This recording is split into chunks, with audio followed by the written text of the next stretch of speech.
एक समय की बात है। एक होते से गांव में एक साधु रहता था।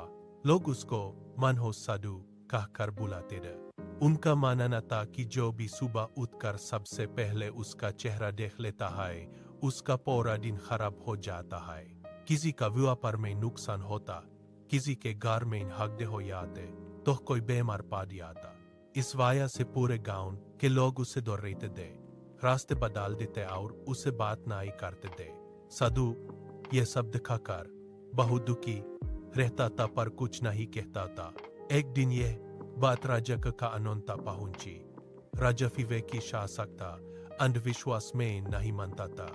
उसने डिसाइड किया कि वो खुद इसका साथ जान लगा और साधु को महल बुलवाया।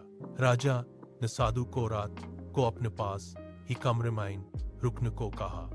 अगली सुबह राजा ने उठकर सबसे पहले साधु का चेहरा देखा, फिर अपने काम में लग गया। दिन भर में इनका छोटी बड़ी बुरी बातें हुई।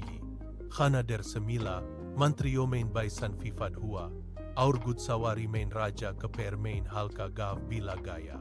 राजा गुस्से में भर आया और चिल्लाया, यह साधु सख में मनहोस है, इसे तुरंत सजा दिया। जैसे ही सिपाही साधु को लेकर जाने लगा, साधु ने पूरी शांति से सवाल पूछा, महाराज, आपने सुबह सबसे पहले मेरा चेहरा देखा और आपका दिन खराब हुआ, लेकिन मैं तो सुबह सबसे पहले आपका चेहरा देखा था और अब मुझे अपनी जान ही जानी पड़ रही है।